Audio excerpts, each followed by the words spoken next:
Julie. Thanks for joining me today as I plan in my classic vertical happy planner for the week of 21st of August to the 27th. As you may have guessed, I'm going to be doing a Bujo Style Spread this week. I do these from time to time and I'll try to remember to show you some of them at the end.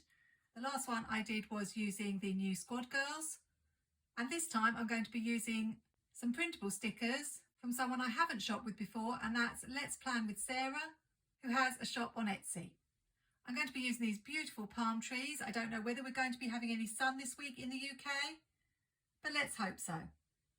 For this video, I'm going to do a voiceover. It's not something I do very often, but I do find I need to concentrate a little bit harder when I'm doing a Bujo style spread, such as when I'm drawing the boxes. And a voiceover also allows me to talk, explain what I'm doing, but also talk about other things as well. I'm going to be using Floral Blossoms from liveloveposh. This is an older sticker book, no longer available.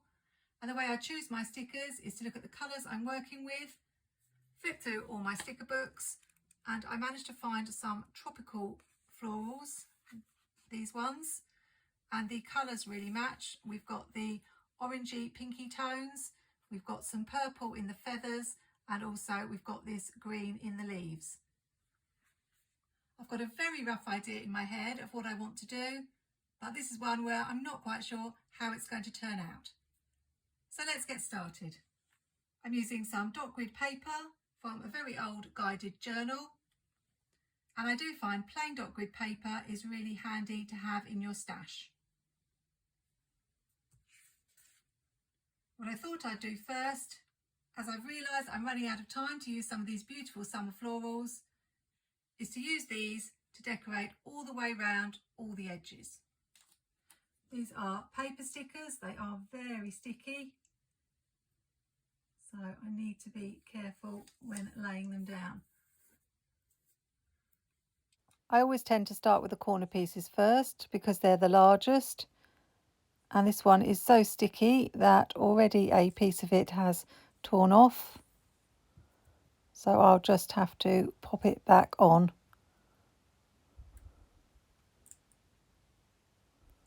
You can put it on your hand and rub some of the sticky off, but the last time I did this I ended up tearing the sticker as I pulled it up, so just be really careful.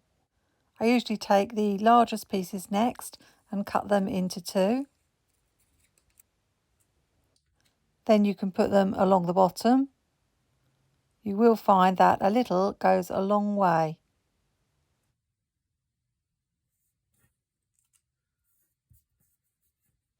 So as I predicted in my Happy Planner Year video, the annual virtual warehouse Happy Planner sale took place in August, and luckily there wasn't anything too much to tempt me.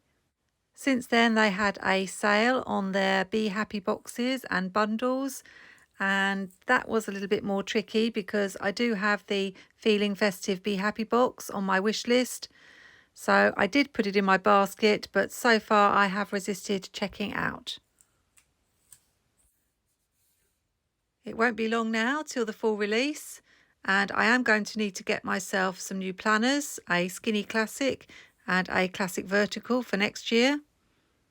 I'm hoping that they don't come out with any cute stickers because I succumbed and bought Chic Fall from liveloveposh, so I really shouldn't be buying any more stickers this year. Talking of Chic Fall, it sold out pretty quickly, although I understand Jessica is going to restock. I'm not surprised though, because it was heavily promoted on Instagram and YouTube. Everywhere you look, people were showing flip throughs and spreads they'd made. The only problem I have with having a book like that is that because everybody has it and everybody's making spreads with the same stickers, I tend to like doing something a little bit different. But I am going to use it when I get it because I have resolved to use my stickers as soon as I get them while I'm excited about them. Although putting all these stickers around the edge does take a little bit of time, it's totally worth the effort. This looks so beautiful. I just need to cut the edges off now.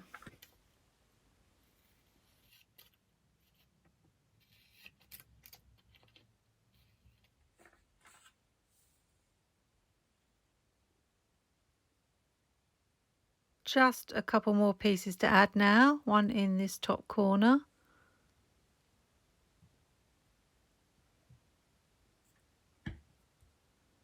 And a last one at the bottom, and we'll be done.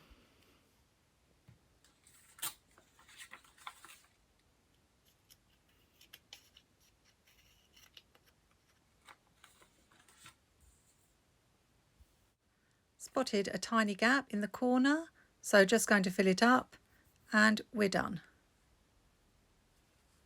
Here's what's left. I didn't even use up the full sticker sheet. I'm trying to decide whether to stick on some boxes, as I sometimes do, or draw them myself, which is a little bit trickier. But then I come across this template in my scrapbooking stash and decide to draw them using this. It's a little tricky to decide whether the boxes are going to fit because it has a frame around the edge, but I decide to go with it. It's actually a little bit flimsy to draw around because it's not a template, it's a die cut for my scrapbooking stash. I'm using a Muji 0.38 pen, which is really good for fine lines. And even as I'm looking at it, I'm wondering if it's too large because I like lots of white space on my spreads, but I decide to carry on. I often recommend that if something's not going quite right, that you just keep going, and usually it turns out okay in the end.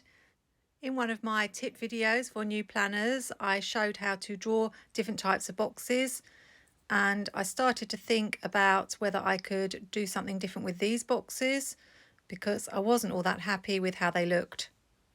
I decided to put 3 boxes on this side to leave room at the top for the month and have 4 boxes on the other page.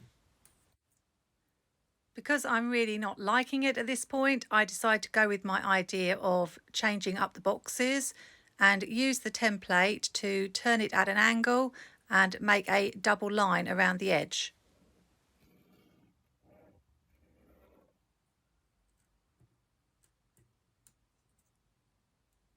I'm still not really sure at this point, but decide to keep going. But I slowly realise that drawing the extra outline means that the space is even more cramped. And at this point, I'm seriously considering rubbing all the boxes out and getting some boxes that I could just stick in because it looks so beautiful without the boxes and I'm feeling like I've spoilt it. I'm grabbing my stickers now by Let's Plan with Sarah. I printed them out large and small, and I'm hoping that adding them to the boxes might make the boxes look better. If you've ever wondered why I say my videos take me so long to film and yet they're only 20 minutes or so when they're uploaded to YouTube, this is the reason why. I spend an awful lot of time putting my stickers in different places, moving them around, rearranging them until I get them to the perfect place. Of course, when I'm editing the video, I cut all of that out, so you're spared my indecision. I would love to hear in the comments whether you're the same or whether you just grab your stickers and stick them down and don't worry about it. I've drawn the rest of the boxes. I decided there was no turning back. And even though you saw me earlier rearranging the trees to find out where I wanted them to go, you won't be surprised to hear that I still wasn't sure where I was putting them and had to try out lots and lots of different positions before I was finally satisfied. For me, when I'm putting down stickers, it's all about balance. So I'm trying to avoid putting the same colours next to each other, and I'm also juggling with the 2 different sizes of the trees that I'm using. Despite the fact that I've been following Sarah on Instagram for some time, I only recently discovered her shop, and that was through seeing the beautiful ballerina stickers that look like flowers. They really caught my eye as something different, and I started browsing the shop and saw so many wonderful stickers that I really wanted to make a purchase. I'm using Functionally Chic from liveloveposh, the original one, to add the days. I really love that sticker book and wish Jessica would come out with another one like it with her own handwriting. I assume it's her handwriting, but it had all the days of the week and functional headers in a really lovely script font, and I found it so useful, but I'm nearly out of most of the stickers now. I've used this fun alphabet sticker book from Happy Planner that I picked up in a D-stash a lot recently, and I found the letters to make the word August in matching colours. I'm not too happy with how they look at the top of the page, so decide to put them at the bottom instead. I'm using the old ruler trick to line up the letters and make sure that they're centred, or in this case I've placed them on the checklist stencil, and I do find that 8 times out of 10 this trick works, but not always. Sometimes the letters stick to the ruler, and this is an example of when it didn't work very well, but it doesn't matter, you can just stick the individual letters down afterwards separately. After I stuck the letters down, I realised I wasn't too happy with the choice I'd made. There were quite a few choices I made during the making of this spread that I wasn't happy about, but I was determined to just carry on. I think that a quote would be perfect for that top corner where I was going to place the month. So I look in Amber Plans Her Day summer collections. I bought these sticker books just for the quotes really. I love Amber's quotes, they're so useful. I chose one that said tropical state of mind, that seemed perfect to me. The sun has returned to my part of the UK this week. I even managed to finally make it down to see the sea for the first time this year. And I'm definitely still in a summer state of mind, even though the rest of the planner community seems to be focused on fall. I'm adding some bullet points now, and just as I was indecisive with the colours of the trees and where to place them earlier, I'm equally as indecisive with these bullet points and end up swapping them around because I decide that I would like the colours to match the trees in the box. I have another idea occur to me as I'm looking at the colours of the florals. They remind me of my new Zebra Mildliner pens, and I think about whether I should draw some lines in the boxes for something different. I did this a short while ago in a skinny classic spread and I wasn't too happy because I couldn't get the lines straight, and I'm thinking this could ruin the spread altogether. But again, for some reason today I really wanted to make some adventurous decisions and take some chances. So I grabbed 4 mild liners of matching colours and put some lines in the boxes. Thankfully, I managed to keep them a little bit straighter than the last time I tried, and I don't think I've ruined the spread. I actually think they coordinate really well with the shaded palm trees. I decided to add some really skinny Happy Planner scallop washi tape above and below the quote. Just looked a little bit plain. I'm wondering if I'm going to make it to the end of the year without buying another washi storage container, because I really am filling up space now, especially since I started buying the Planny grid washies. I'm collecting all the colours. Well, all the colours I like at least, and there's a new release coming on the 29th of August. I do have a affiliate link if you'd like to use code Julie10 to take 10% off your order. It doesn't cost anything for you to use, but I get a small commission which will come in really useful, especially when I'm trying to make videos such as the recent tips for new planners, because I'm having to use planner paper and stickers, and at the moment I'm just using my own stash. I've added some dates from the Live Love Posh Functionally Chic book, and I think this spread is done now. I'm still not quite sure how I feel about it.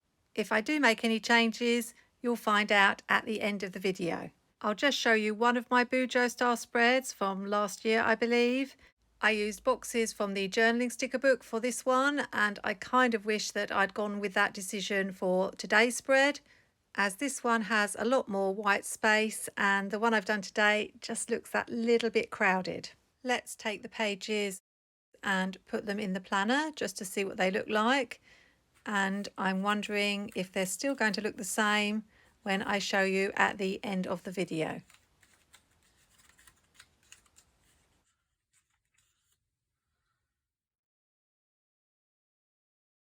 Hello again. I know for you it's only been seconds, but for me it's been some time. And I normally just show my finished spread in a photograph at the end of the video, but as this plan with me was more of a commentary on what I was doing, I thought I would come back and talk about this spread and what happened after I switched the camera off. You probably gathered that I really struggled with this spread. and wasn't too happy with some of the bold decisions that I made, such as the large boxes and then angling the boxes.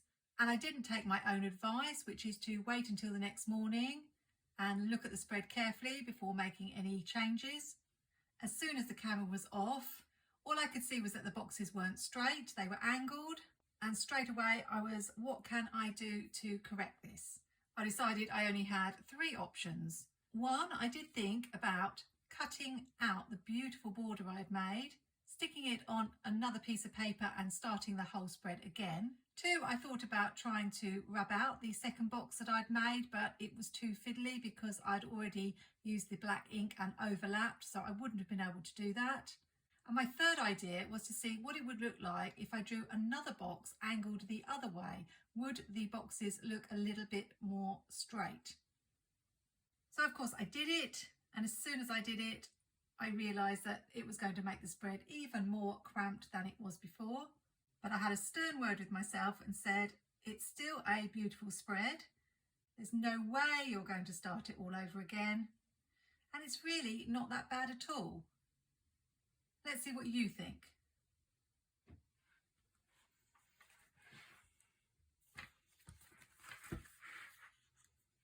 I'm not sure whether I preferred it with the 2 boxes. I think the 3 boxes looks fine. It's something really different, and I like to try different things in my planner. I do kind of wish I'd made the boxes a little bit shorter. And I feel a little bit sad that I wanted these beautiful stickers of Sarah's to be the highlight, the focal point, and I just feel they're a little bit lost in this spread. I made a few very small adjustments. You will have noticed that I did this with the letters for August. I was going to change them to a completely different font because some of the colours didn't quite match the florals around the outside, but I decided that this would have to do. The other thing I did was I just moved this quote up a fraction because again it was very close to this box here and made it look rather cramped. So when I talk about my spreads being a bit of a production, this video may have given you some sense of what I mean. Who knows? This is really beautiful and may well turn out to be one of my top spreads of 2023. Before I go, I'd love to hear what you think of this type of video where I'm actually commenting on what I'm doing as opposed to just planning. I know some of you listen on headphones and the voice level can change, and I didn't feel like the sound quality was the best on this video. So I would appreciate hearing any feedback, including what you thought of this spread. Hope you have a great week and it's not too hot where you are. Thanks for watching, and I hope you'll join me again for another video. Happy planning, take care, and see you soon.